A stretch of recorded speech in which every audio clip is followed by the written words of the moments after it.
कफलाधरोष्ठ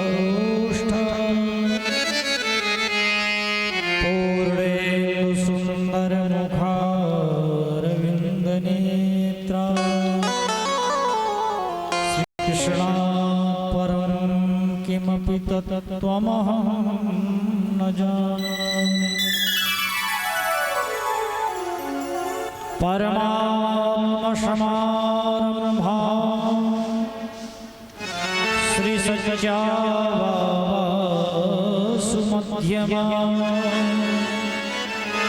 अस्मद्गुरुवर्पर्यन्ता वन्दे सच्चा परम्परा अतुलित बलधामं हेम शैलाभदेहं धनुजवन कृशानं ज्ञानिनामग्रगण्यं सकल गुण निधानं वानराणामधीशं रघुपति प्रिय भक्तं वातजातं नमामि यं प्रप्रजन्तमनुपेतमपेतकृत्यं द्वैपायनो विरहकातरया पुत्रेति तन्मयतया तरवोभिनेन्दुस्तं सर्वभूतहृदयं मुनिमानतोषि भक्ति भक्त भगवंत प्रभु चतुर्बपुए जिनके पद वंदन किए नाशहि वेद अनेक। बोलो श्री वृंदावन बिहारी लाल की जय हो। श्रीमद्भागवत महापुराण की जय हो। श्री सुखदेव जी महाराज की जय हो। श्री गंगा मैया की जय हो। श्री पूज्यपाद कल्याण देव जी महाराज की जय हो। जय जय श्री राधे।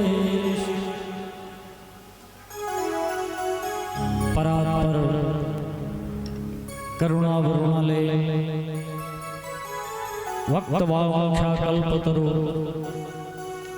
तड़द्रंद पीतांबरधारी भगवान श्याम सुंदर की प्रत्यक्ष बांधी मूर्ति स्वरूपा श्रीमद्भागवत महापुराण संत चरण इस पावन धराधाम पर विद्यमान समस्त आध्यात्मिक चेतनाओं को बंधन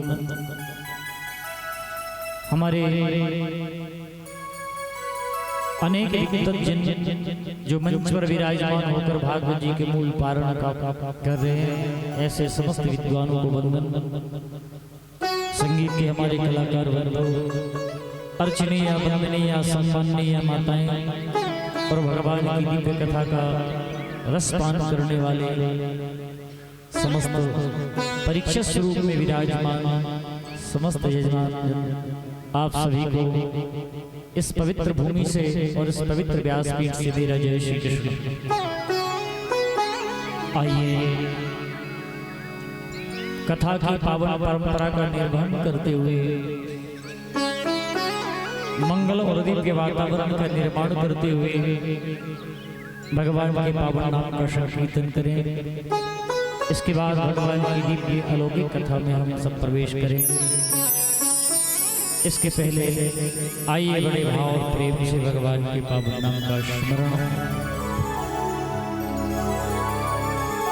मेरो राधा रमण गिरधारी गिरधारी श्याम बनवारी।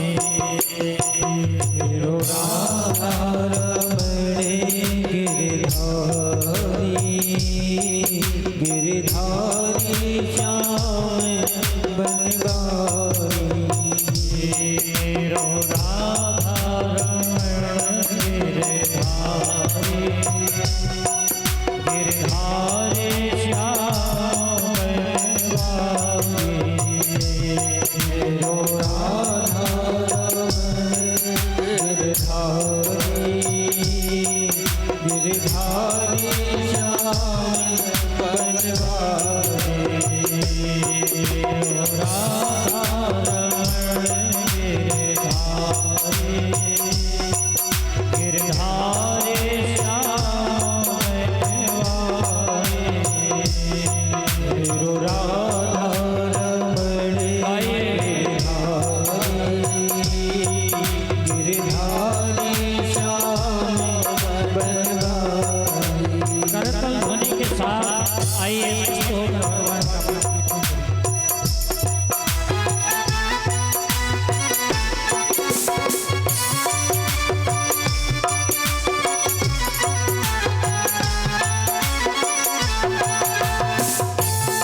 यदि देखा जाए कि समस्त ग्रंथों में, समस्त पुराणों में, श्रीमद् भागवत महापुराण में यथार्थ की वास्तविक चीज क्या है, तो वो भगवान का नाम संकीर्तन ही है।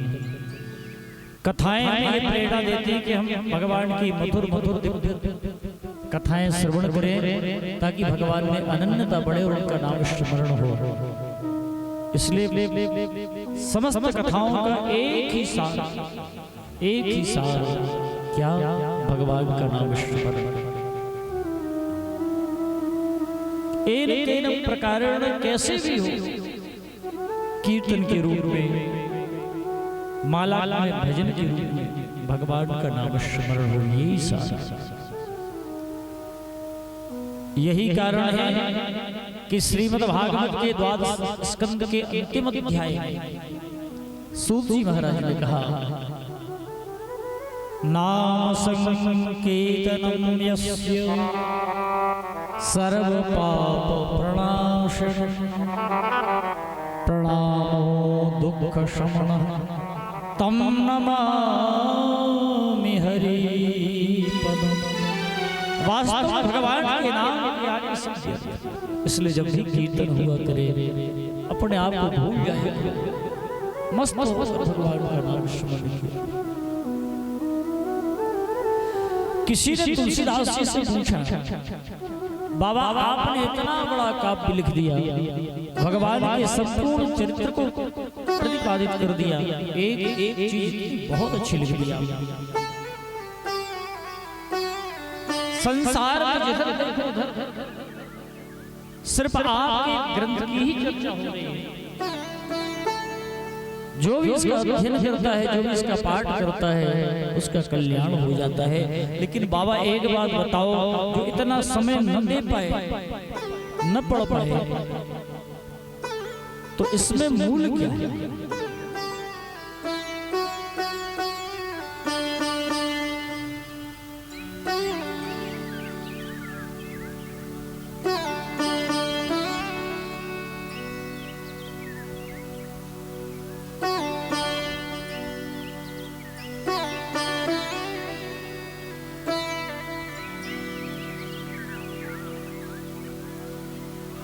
श्री राधे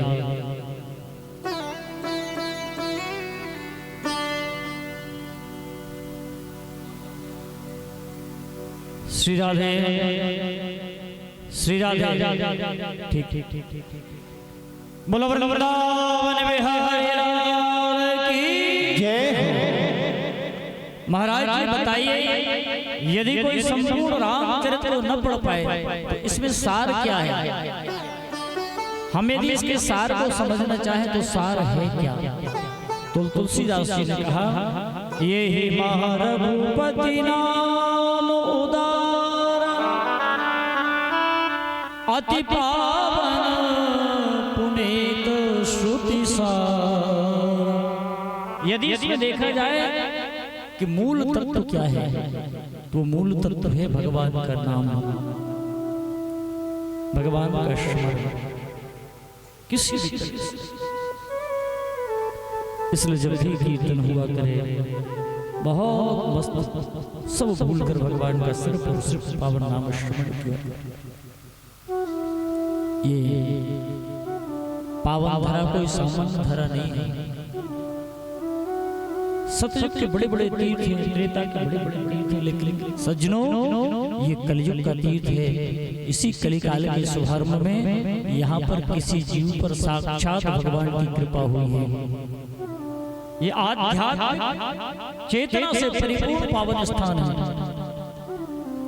यहाँ पर आना कोई कम सौभाग्य की बात नहीं। आपके न जाने कितने जन्मों के पुण्यों का उदय, न जाने कितने आपके सुकृत पुण्यों का उदय, न जाने कितने भजनों का उदय, जिस कारण से भूमि पर आप आए। और आपने ये अनुभव किया, जितने भी लोग आते हैं अनुभव करते हैं कितनी परम शांति इस स्थान पर, कितना परम आनंद है। और शांति कहाँ है? शांति सिर्फ और सिर्फ भगवान के श्री चरणों में। जब भगवान हर वस्तु बांट रहे थे, बांटते बांटते शांति गिर गई, किसी ने ध्यान भी नहीं दिया, तो भगवान ने अपने चरणों के नीचे उसको दबा लिया। सारे लोग ढूंढते रहे, सब कुछ मिल गया दुनिया में, सब मिल गया, परंतु शांति नहीं मिली। आखिर शांति गई कहाँ? किसी महापुरुष ने कहा, मैंने प्रत्यक्ष देखा है, शांति कहाँ है? तो लोगों ने कहा, प्रभु बताइए आखिर शांति कहाँ है? तो संतों ने कहा कि शांति है तो भगवान के श्री चरणों के में है और कहीं नहीं। इसलिए हम बाहर जगत में शांति की खोज करते हैं। हम कभी कभी कहते हैं कि बड़ा कोलाहल हो रहा है, बड़ी अशांति हो रही है, लेकिन आप देखो इस स्थान पर कितने लोग आ रहे हैं। कोई कीर्तन कर रहा है, कोई भजन कर रहा है, कोई हल्ला कर रहा है, लेकिन कितनी शांति है। क्योंकि शांति बाह्य जगत का विषय नहीं, शांति आंतरिक जगत का विषय है, अंदर का विषय है। पहली बात, आज कथा का प्रथम दिवस है और प्रथम दिवस में तो बैठ की होती, थोड़ी बहुत चर्चाएं हो पाती हैं। कथाएं तो आप बहुत सुनते होंगे, पर कथा के पीछे रहस्य क्या है, अध्यात्म क्या है, उससे कल्याण कैसे होगा। जैसे कभी कभी हम बच्चों को कहानी सुनाते थे और कहते थे, बेटा इस कहानी का क्या आशय है। इसी तरह हमारे संत महापुरुषों ने कथाओं के बीच में रहस्य दिए हैं, पीछे इसका आशय क्या है। आज हमको समझना है, हमें अपनी अंतरात्मा को झकझोरना होगा। ये कलिकाल विकराल रूप लिए खड़ा है, प्रत्येक क्षण हम काल के गाल में समाते चले जा रहे हैं। ये धन, ये वैभव, ये ऐश्वर्य, ये पद, ये प्रतिष्ठा एक न एक दिन धूमिल हो जाएगी। हम जिस नाम के पीछे भागते हैं, हम जिस प्रतिष्ठा के पीछे भागते हैं, उनको मेरी प्रतिष्ठा से कुछ लेना देना नहीं है, लेकिन हम भागते चले जा रहे हैं दिखाने के लिए कि लोग मुझे देखें। आखिर उससे होगा क्या होगा? हम अपने जीवन को अशांत बना देते हैं। हमें जीवन की दिशा को मोड़ना होगा। यदि कल्याण चाहते हो अपना, यदि हम चाहते हैं हमारे जीवन में परम शांति आए, भगवान की कृपा आए, तो आज से अक्षय तृतीया, आज बड़ी दिव्य मुहूर्त है। आज अयोध्या की पावन नगरी पर करोड़ों लोग परिक्रमा करते हैं साथ। आज अक्षय तृतीया है, गंगा का पावन तट है, बट वृक्ष की पावन छाया है, सुखदेव जी की पावन सन्निधि है। और ऐसे अवसर पर हम यदि अपने जीवन की दिशा को न मोड़ पाए तो सब व्यर्थ। आएंगे घूम फिर के साथ में चले जाएंगे। बहुत अच्छा रहा, बहुत अच्छी व्यवस्था थी शास्त्र जी की, बहुत सब कुछ रहा। चर्चाएं करेंगे कुछ और धीरे धीरे सब समझेंगे। मैं चाहता हूँ आपकी अंतरात्मा आपको झकझोर, आप सचेत हो जाएं। आप जिस बेटे के लिए, जिस बेटी के लिए, जिस परिवार के लिए, जिस समाज के लिए कर रहे हैं, कोई काम आने वाला नहीं है। काम कोई आएगा तो सिर्फ और सिर्फ भगवान का भजन आएगा। इसलिए अपने आप को सचेत कर लो। जीवन में 3 चीज आती हैं तो जीवन तबाह हो जाता है। हम बड़े हल्के में लेते हैं उन चीजों को। अरे हमारा जीवन क्या, अयोध्या की नगरी का जीवन ही चला गया 3 चीज आ जाने से। इसलिए हमें सावधान रहना होगा। हम तीर्थ में आए हैं। अन्न क्षेत्रे कृतं पापम तीर्थ क्षेत्रे गमिष्यति, और तीर्थ क्षेत्रे कृतं पापम वज्रलेपो भविष्यति।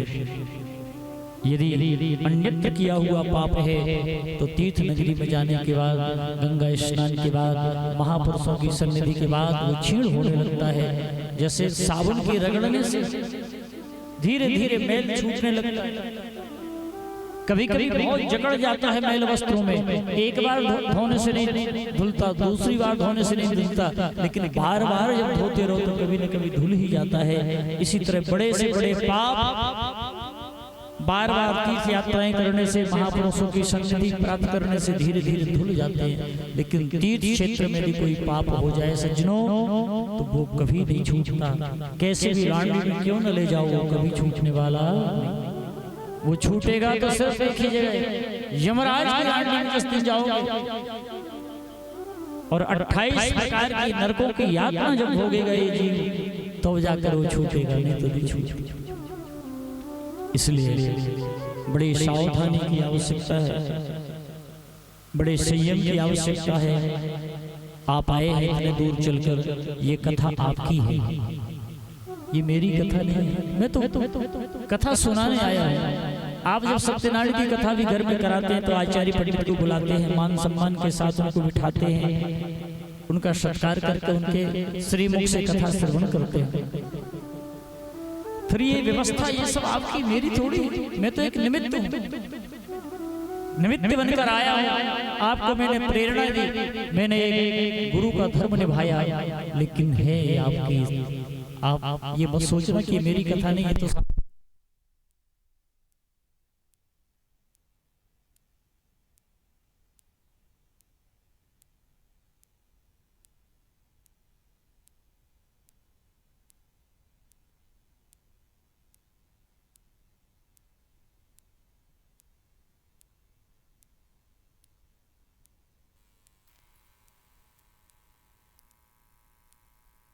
अपना पूरा सहयोग दें, किसी को कष्ट ना हो, किसी को परेशानी ना हो, एक दूसरे का सहयोग करें।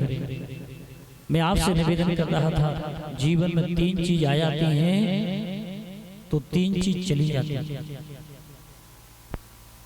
जीवन में काम, क्रोध और लोभ, ये 3 ऐसे भयंकर शत्रु हैं इस जीवन के।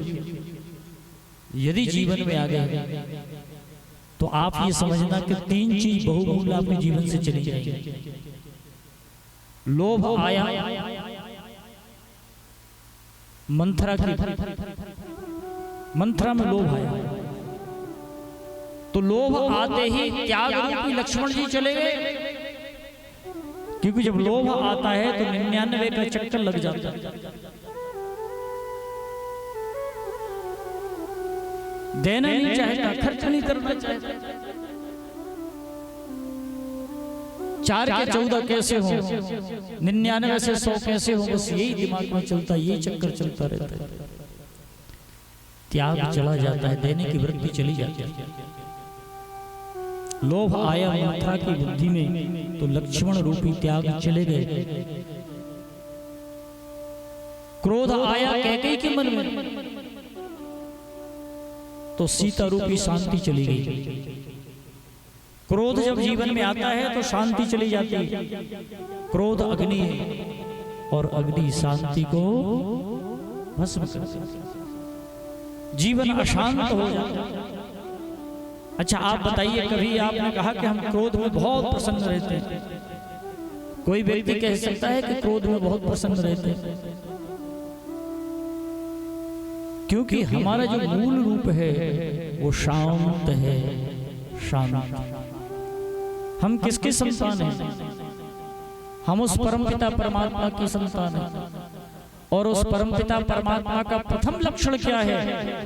शांताकार। प्रथम लक्षण शांत। हम संतान किस? परमात्मा की। तो जब क्रोध आता है तो शांति चली जाएगी, सीता रूपी शांति चली जाएगी। और जब काम जीवन में आता है तो जहां काम तहां राम नहीं, और जहां राम कहां काम आया दशरथ जी के मन में तो राम जी चले गए। निवेदन मेरा सिर्फ इस गहराई में ले जाने का इतना है कि जो तबाह करने वाले जीवन को झकझोर देने वाली तीन चीजें हैं, तीन आएंगी तो तीन चली जाएंगी। इसलिए ये प्रयास करना कि किसी भी प्रकार का क्रोध न हो, किसी भी प्रकार की अशांति न हो। बड़ी आनंद लेते हुए एक दूसरे का सहयोग करते हुए, आइए भैया बैठिए, मैं आपको परस के खिला, आप बैठिए, चलिए मैं आपको गंगा स्नान करा के लाता हूँ, चलिए भैया। ये भावना, क्योंकि ये आपकी कथा है। प्रेम इतना हो, और प्रेम जहां है परमात्मा वही है और कहीं नहीं। संतों ने कहा राम ही केवल प्रेम प्यारा,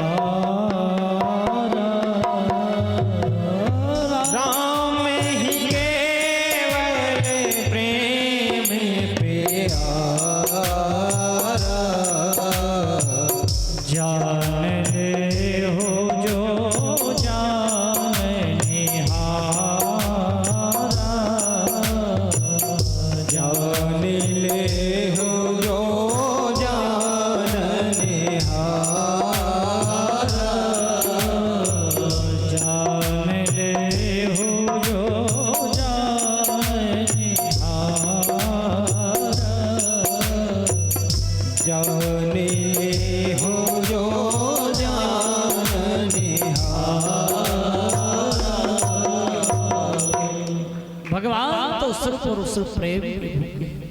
भगवान कोई अलग थोड़ी, हम और आपके बीच में ही तो वो। जब हम विशुद्ध प्रेम एक दूसरे से करेंगे तो प्रसन्न भगवान ही होगा, कोई तीसरा।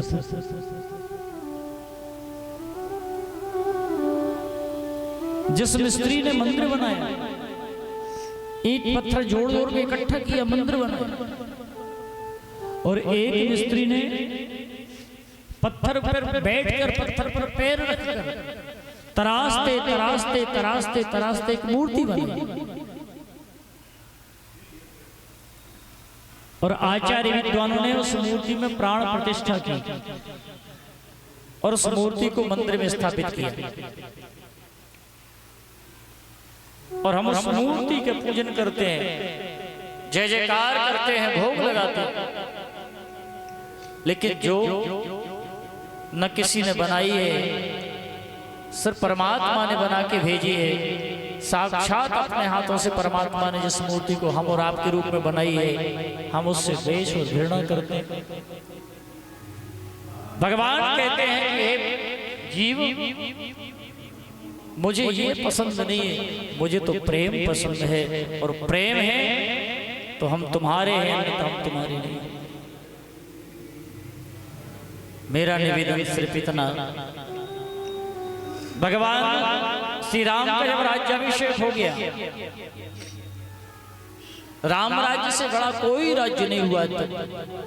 भगवान ने कहा अपने सैनिकों से कि क्यों हमारे राज्य में सभी सुखी हैं कि नहीं है, किसी को कोई बुराई तो नहीं, किसी को कोई गिले शिकवे तो नहीं। सैनिकों ने महाराज कहा, महाराज मैंने जा जाकर देखा है, रात्रि में वहीं में गया, सब प्रसन्न है, कोई आपसे दुखी नहीं, पर एक व्यक्ति बड़ा दुखी है। भगवान ने कहा कौन है वो? आखिर सारी प्रजा सुखी है, एक व्यक्ति दुखी है, कौन है वो? सैनिकों ने महाराज उसका नाम बैर है, बैर। भगवान ने कहा जरा उसको बुला कर लाओ। सैनिक गए, उसको बुला कर लाए।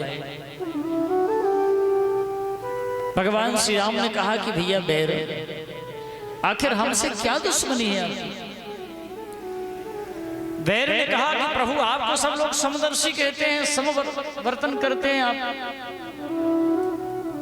लेकिन आपने क्यों कहा कि राम ही केवल प्रेम प्यारा? मैं बड़ी गहराई में जा रहा हूं, फिर समझने की कोशिश करना। आप सब प्रबुद्ध जन बैठे, समझने से राम ही केवल प्रेम प्यारा, तो आपको प्रेम ही प्यारा है, मैं बैर प्यारा नहीं?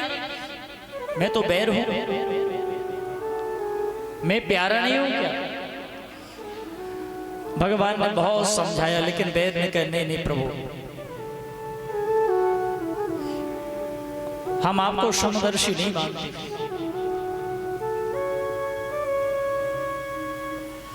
तो भगवान ने कहा अच्छा एक बात, अब आपसे की तो गई, लेकिन आपके बेटे को और प्रेम के बेटे को यदि हम बराबर का दर्जा दे दें तो? बैर ने मन में विचार किया, अरे हमारा जीवन तो कितना बचा है, चला ही गया, हमारे बेटे को सम्मान मिल जाएगा, इससे बड़ी बात क्या होगी? तो प्रेम का बेटा क्या है? प्रेम के बेटे का नाम है भाव, और वैर के बेटे का नाम है कुभाव। प्रेम के बेटे का नाम भाव और वैर के बेटे का नाम कुभाव। तो भगवान ने कहा, तुलसीदास जी को लिखना पड़ा रामचरितमानस में, भाय कुभाय अनख आलस हूँ, नाम जपत मंगल देश दस हूँ। भाय कुभाय अनख आलस हूँ, नाम जपत मंगल देश दस हूँ। भाय कुभाय अनख आलस मंगल देश दस हो। भाव कुभाव अनख आलस हो, नाम जपत मंगल देश दस हो। राजा राम राम राम सीता राम राम, राजा राम राम राम सीता राम राम, राजा राम राम राम सीता राम राम, राजा राम राम राम सीता राम राम, राजा राम राम राम सीता राम राम, राजा राम राम राम सीता राम राम, सीता राम राम राम सीता राम राम राम, सीता राम राम राम। बोलो वृंदावन बिहारी लाल की जय। तो भाव से जपो या कुभाव से जपो या आलस में जपो, कैसे भी जपो भगवान का नाम। अभी कथा सिर्फ हम इस निवेदन कर रहे थे कि भगवान का नाम स्मरण हो, चाहे कैसे भी।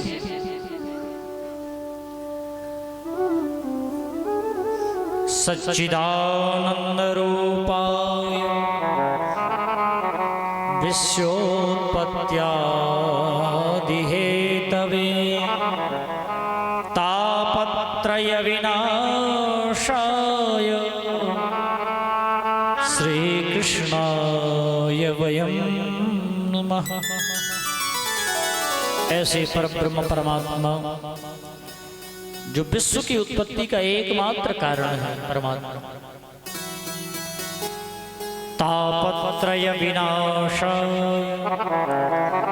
तीनों तापों को नष्ट कर देने वाले का सामर्थ्य जिनमें है, ऐसे परमात्मा को आइए हम सब वंदन करते हैं। और महात्म्य की कथा में प्रवेश करने के पहले श्री सूत जी महाराज ने अपने गुरु सुखदेव जी को प्रणाम किया। यम प्रप्रजन्तमनुपेतमपेत कृत्यं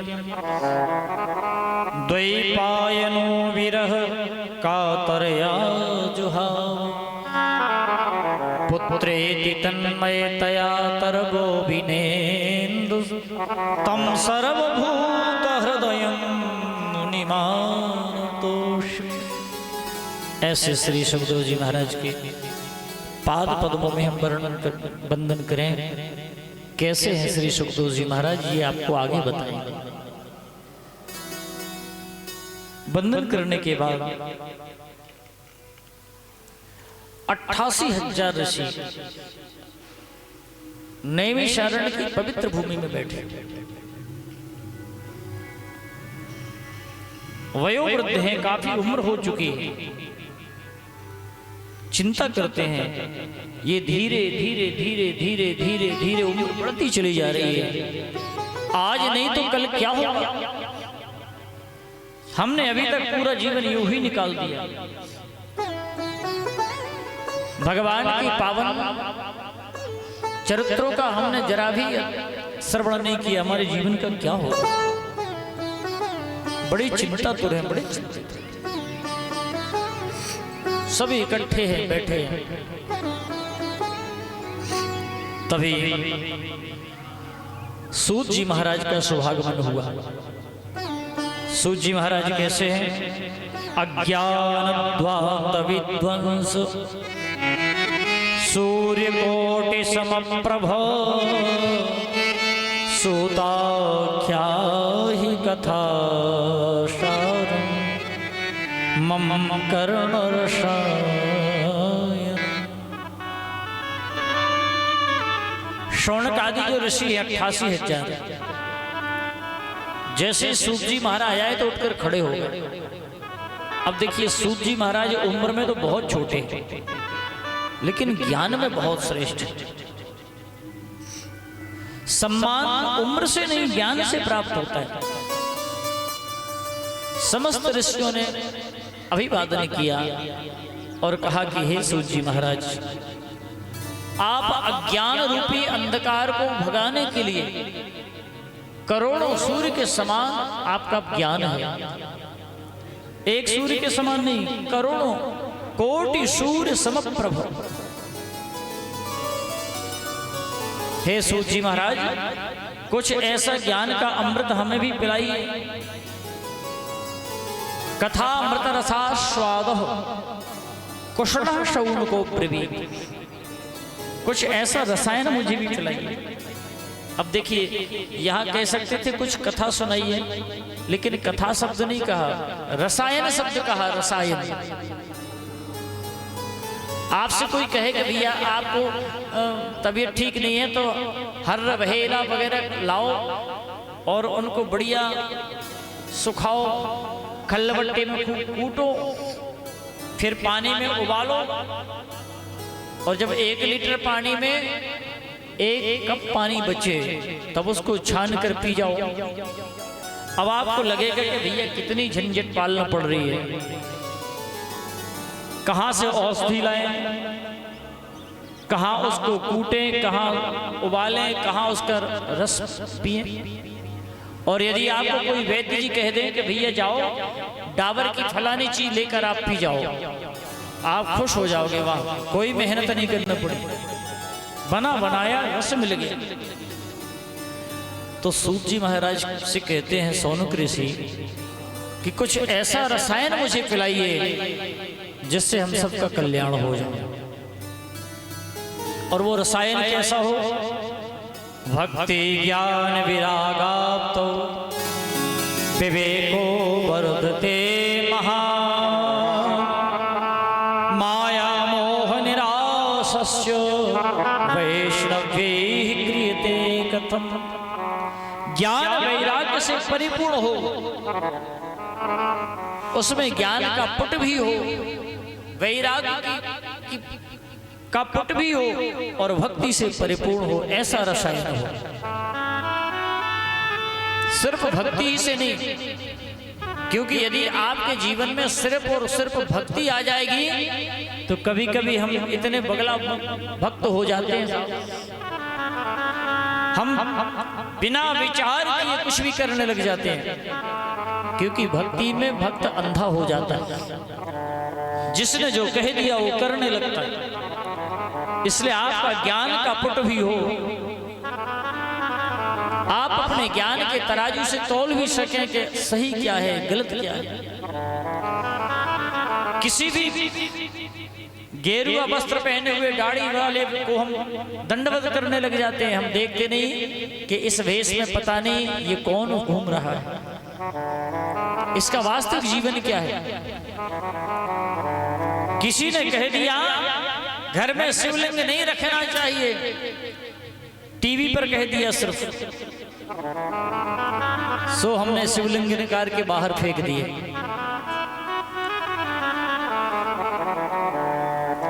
आपने चटनी से समोसा नहीं खाए इसलिए आपकी कृपा रुकी हुई है, हमने जरा भी ज्ञान का उपयोग नहीं किया। और किसी ने कह दिया एक लोटा जल तो सभी समस्याओं का हल, सुमंद्रों में लाइन लग गई। शौनकादि कहते हैं ज्ञान और वैराग्य से परिपूर्ण रसायन मुझे सुनाइए, ऐसी भक्ति बताइए। क्यों? ये कलिकाल है और निरंतर इस कलिकाल में हम मौत के करीब जा रहे हैं, हम निरंतर मौत के करीब जा रहे हैं और इतनी सूक्ष्म गति से जाते हैं कि हम समझ नहीं पाते। आप बताइए, आपने जीवन में जो भी कर्म किया, जो भी काम किया, आपका जन्म कब हुआ, आपके माता पिता ने आपको बताया, आपको याद है? आपने पढ़ाई कब की, आपको याद है? आपका विवाह कब हुआ, आपको याद है? आपकी सर्विस कब लगी, बिजनेस कब किया, आपको याद है? आपके यहाँ बेटा बेटी कब हुए, आपको याद है? लेकिन बुढ़ापा कब आपके अंदर प्रवेश कर गया, आपको याद है? नहीं है। इतनी सूक्ष्म गति से प्रवेश करता है कि कोई समझ नहीं पाता और निरंतर काल के गाल में हम चले जाते हैं।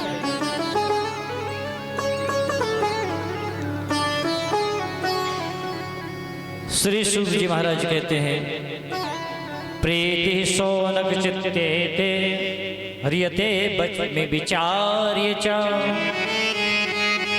आप चिंता न करें, मैं आपको ऐसा रसायन पिलाऊंगा कि आपको फिर किसी चीज को पीने की आवश्यकता नहीं होगी। लेकिन एक समस्या है। क्या समस्या है? सभी ऋषि बड़े चिंतित हो गए, आखिर समस्या क्या है?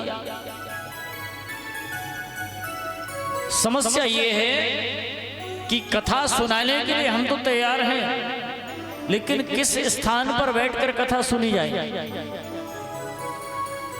कथा में स्थान का सबसे बड़ा महत्व होता है सज्जनों। किस स्थान पर बैठकर आप कथा सुने? तो सारे ऋषि मुनि भगवान शिव के पास गए। सोचा भगवान शिव तो कैलाश के उत्तुंग शिखर पर विराजमान है, वहां से उनको संपूर्ण धरा दिखाई पड़ती है। कौन सबसे अच्छा स्थान है? भगवान भोलेनाथ से अच्छा कोई बता ही नहीं सकता। सभी भोले बाबा के पास नागेंद्र हाराय त्रिलोचनाय भस्मांगरागाय महेश्वराय नित्याय शुद्ध्याय दिगंबराय तस्मै नकाराय नमः शिवाय। भोले बाबा की जय हो, जय हो। भोले बाबा ने नेत्र खोले, बाबा ने देखा ये कौन है? देखा तो हजारों ऋषि खड़े हैं, सब स्तुति कर रहे हैं। भोले बाबा ने कहा कहो भी ये कैसे आगमन हुआ? तो सौनकादि ऋषियों ने कहा कि प्रभु जी हम भगवान की दिव्य कथा सुनना चाहते हैं। भगवान शिव ने कहा बहुत अच्छी बात है, भगवान की कथा सुनना बहुत अच्छी बात है। सौनकादि ऋषियों ने कहा कि सुनाने के लिए सूत जी हमें प्राप्त भी हो गए, लेकिन हम किस स्थान पर बैठकर भगवान की कथा सुने, ऐसा कोई स्थान अभी तक मुझे समझ में नहीं आया। भोले बाबा ने कहा कि भैया ये तो ब्रह्मा जी ही बता सकते हैं, उनके 4 मुख हैं, चारों दिशाओं को समान दृष्टि से देखते हैं, ब्रह्मा जी से अच्छा कोई नहीं बता सकता। तो भगवान भोलेनाथ भी साथ में हो लिए और सोन आदि 88,000 ऋषि जा रहे हैं। ब्रह्मा जी के पास गए, ब्रह्मा जी की स्तुति की, ब्रह्मा जी से कहा कि हे ब्रह्मा जी, वक्ता के रूप में हमारे पास सूत जी महाराज तो हैं, लेकिन हम किस स्थान पर बैठकर भगवान की दिव्य कथा सुने, ऐसा कोई स्थान समझ में नहीं आ रहा है। तो ब्रह्मा जी ने एक चक्र फेंका और वो चक्र निमिष मात्र में, निमिष कहते हैं क्षण के तीसरे भाग को, निमिष मात्र में जाके एक अरण्य में गिर गया, इसलिए उस स्थान का नाम पड़ा नैमिषारण्य। चलते चलते चक्र जहां आध्यात्मिक ऊर्जा परिपूर्ण थी, ऐसा स्थान उस चक्र को खींच लिया जहां आध्यात्मिक ऊर्जा थी, चक्र वहां गिर गया और इसीलिए उस स्थान का नाम पड़ा नैमिषारण्य। आज भी वो चक्र वहां पर है। मेरा निवेदन सिर्फ ये कि कथा में स्थान का सबसे बड़ा महत्व होता है, वो ऊर्जा जो आपके धीरे धीरे आभा मंडल पर पड़ रही है, आपके पूरे संपूर्ण शरीर पर पड़ रही है। ऐसे परिपूर्ण स्थान आप देख रहे हैं, कितना पावन स्थान, जिधर से देखो उधर कानों में भगवान की कथा ही सुनाई पड़ रही है। कल से हम लोग आए हैं, देख रहे कितनी शोभा यात्रा, कलश यात्राएं निकल रही, जिधर देखो उधर कथाएं ही कथाएं हो रही। इस वायुमंडल में निरंतर भगवान की दिव्य और अलौकिक कथाएं ही गूंज रही। इसलिए ये स्थान मैंने आपसे शुरू में कहा कि कोई साधारण स्थान नहीं, कितने लोग आकर भी नहीं आ पाए, टिकट तो बहाना था। परिवार में किसी ने मना किया, अरे कहां जाओगे, ठंड पड़ रही है साहब, ये तो सब बहाने थे। आपके पुण्य नहीं थे तक कि आप आ सके, लेकिन आप सब आए हैं, आपकी ये संचित पुण्यों का ही प्रभाव है। मैं आप सभी को बार बार प्रणाम करता हूं मन से। और एक निवेदन एक श्रवण कुमार के रूप में आपसे करूं कि आपके कारण मुझे यहां कथा कहने का अवसर मिल रहा है। अरे आप ना आते तो मैं क्यों आता? इसलिए आप स्थान साधारण नहीं है और आप भी साधारण नहीं है, ये मान के चलना। आप भी भगवान की कृपा प्राप्त व्यक्ति, इसलिए मैं आपसे निवेदन करूंगा, निरंतर ये गतिशील चल चिता जलने से पहले अपनी चेतना को जला लो मेरे प्यारे भाई। और चेतना जल गई तो चैतन्य की प्राप्ति हो जाएगी, नहीं तो ऐसी कितने जन्मों तक चिताएं जलती रहेगी, जलती। चली जा रही है उम्र धीरे धीरे, चली जा रही है उम्र धीरे धीरे, चली जा रही है उम्र धीरे धीरे, चली जा रही है उम्र धीरे धीरे। सुबह शाम और दोपहर धीरे धीरे, सुबह शाम आठों पहर धीरे धीरे, सुबह शाम आठों पहर धीरे धीरे, सुबह शाम आठों पहर धीरे धीरे, चले जा रहे हैं उम्र धीरे धीरे, चली जा रही है उम्र धीरे धीरे। सोचिए जरा, सोचिए, सोचने का अवसर मिला है आपको 7 दिन तक।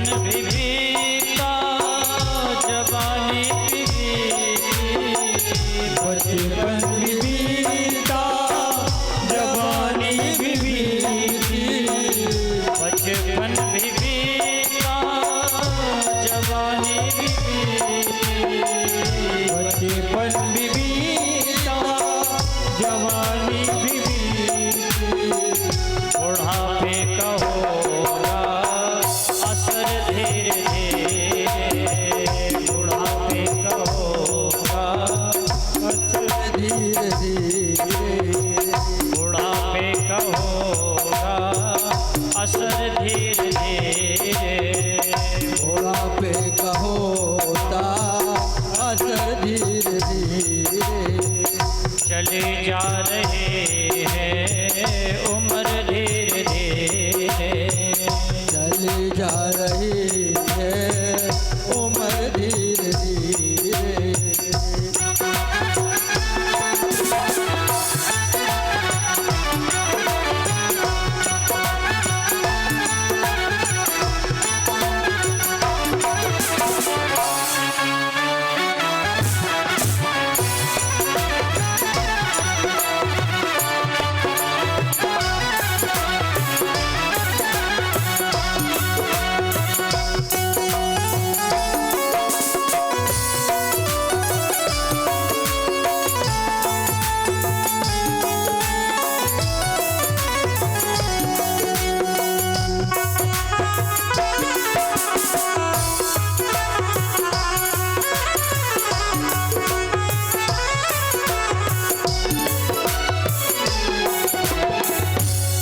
अगर चाहते हो कल्याण अपना, अगर चाहते हो कल्याण अपना, अगर चाहते हो कल्याण अपना, अगर चाहते हो कल्याण अपना, भजो राम आठों पहर धीरे धीरे, भजो राम आठों पहर धीरे धीरे, भजो राम आठों पहर धीरे धीरे, भजो राम आठों पहर धीरे धीरे, चले जा रहे हैं उम्र धीरे धीरे, चली जा रही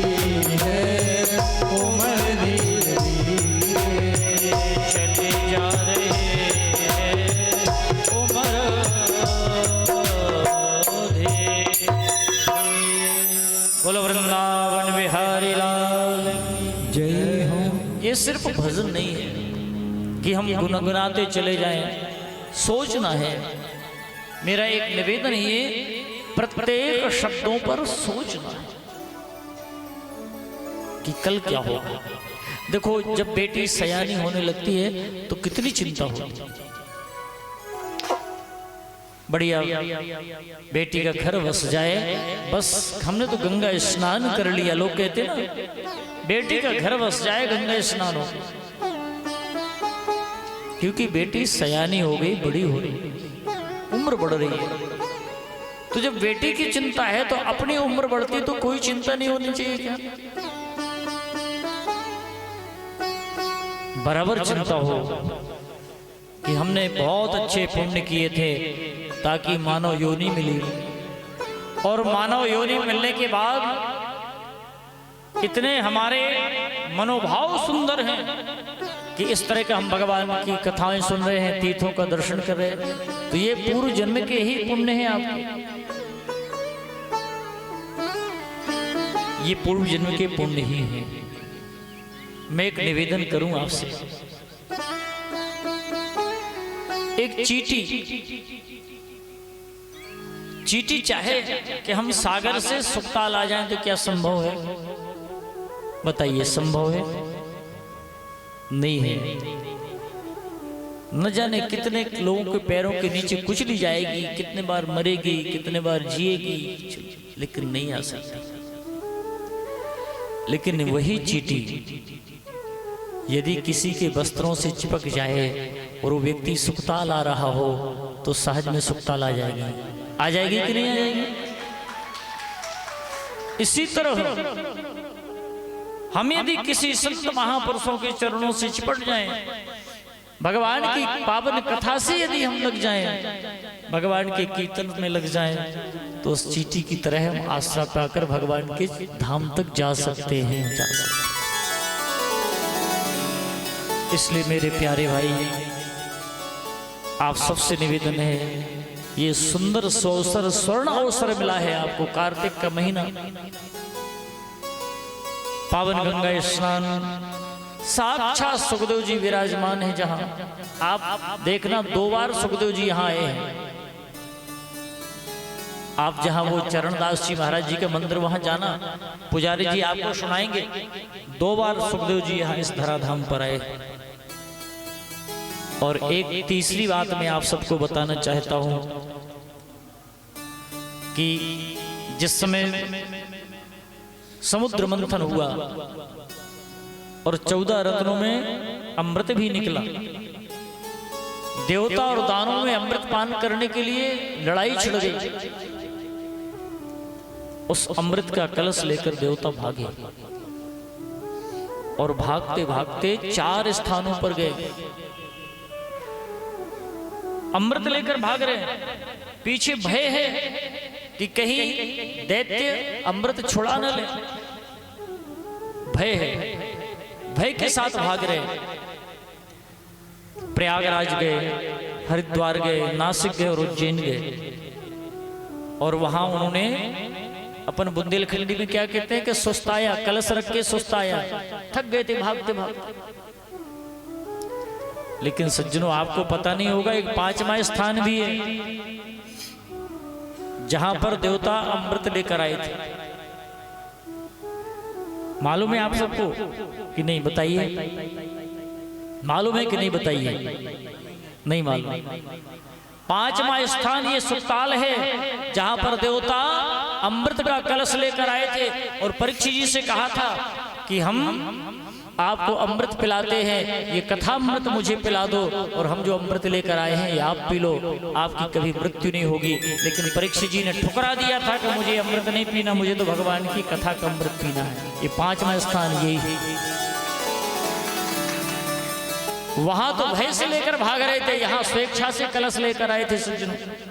इसलिए ये कोई साधारण भूमि नहीं है, ये बड़ी चेतना से परिपूर्ण दिव्य भूमि है। इस भूमि में बैठकर हम सब कथा श्रवण करें, गंगा स्नान करें, भगवान का भजन करें और भगवान की भोग प्रसादी पाएं, इससे बड़ा जीवन में सौभाग्य और कुछ नहीं।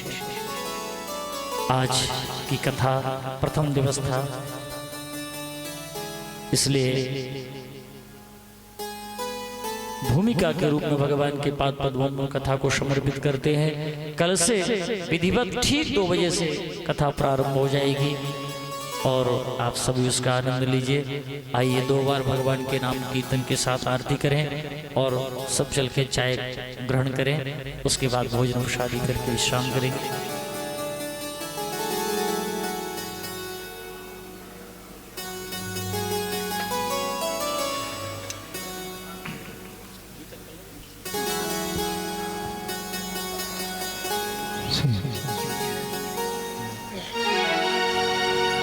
गोविंदे बोलो हरि गोपाल बोलो, गोविंदे बोलो हरि गोपाल बोलो, गोविंदे बोलो हरि गोपाल बोलो, गोविंदे बोलो हरि गोपाल बोलो, गोविंदे बोलो हरि गोपाल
कल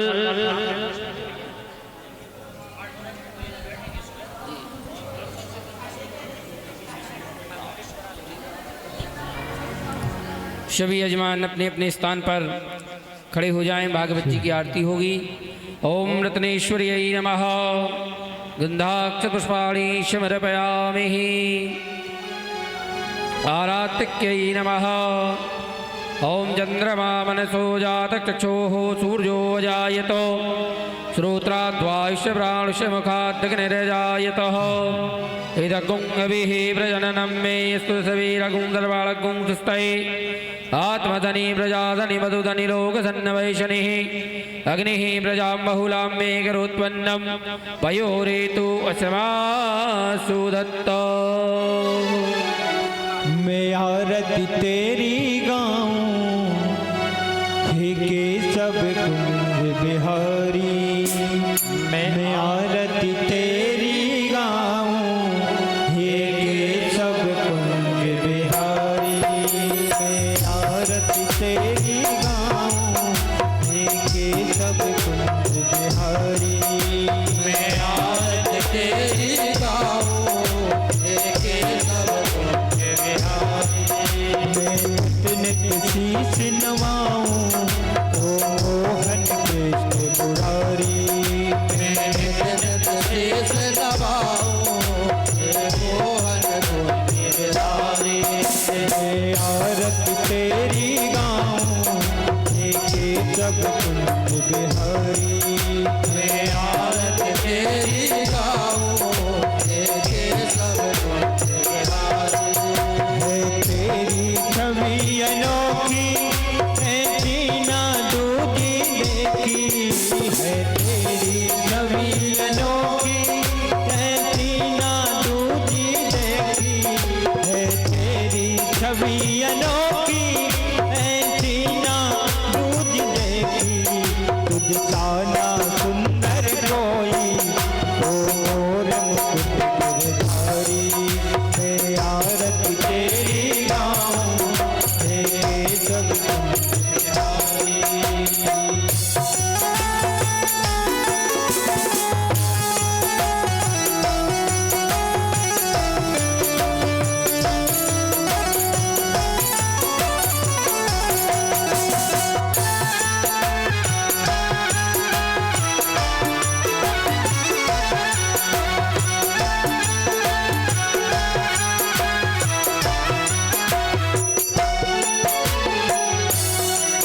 जब जब तू बंसी बजाए सब अपनी सुध खो जाए।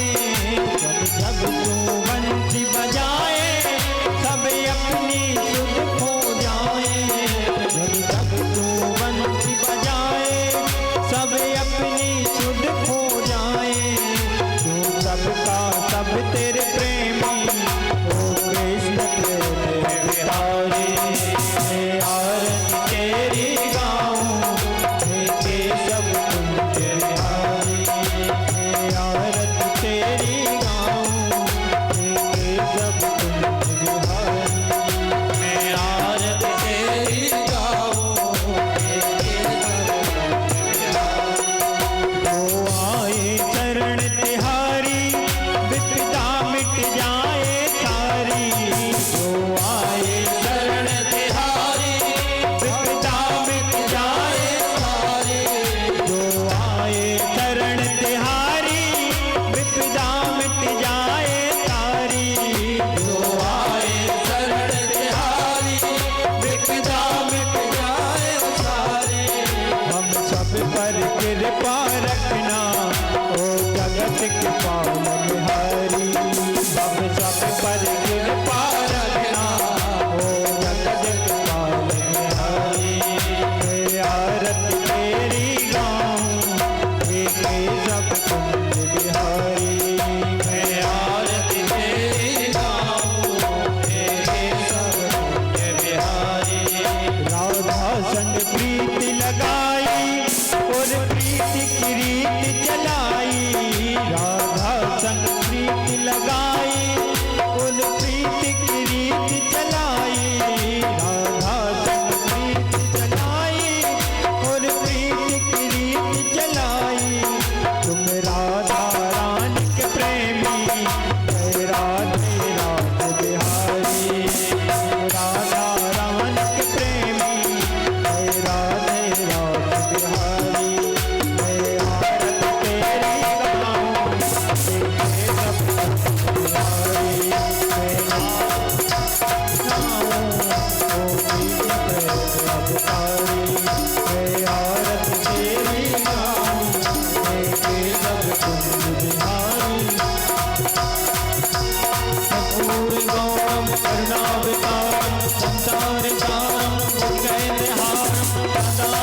तम है जाल में भवम भवानी सचा नमः नार माना कुल काले काले काल माला दिगंबराय च दिगंबराय नमः शिवाय च नमः शिवाय तुम माता च पिता तुमीवो तुमीवो बंधु च सखा तुमीवो वेदा ब्रह्म तुमीवो तुमीवो सर्वं देवो देवा तुमीवो सर्वं देवो हरे राम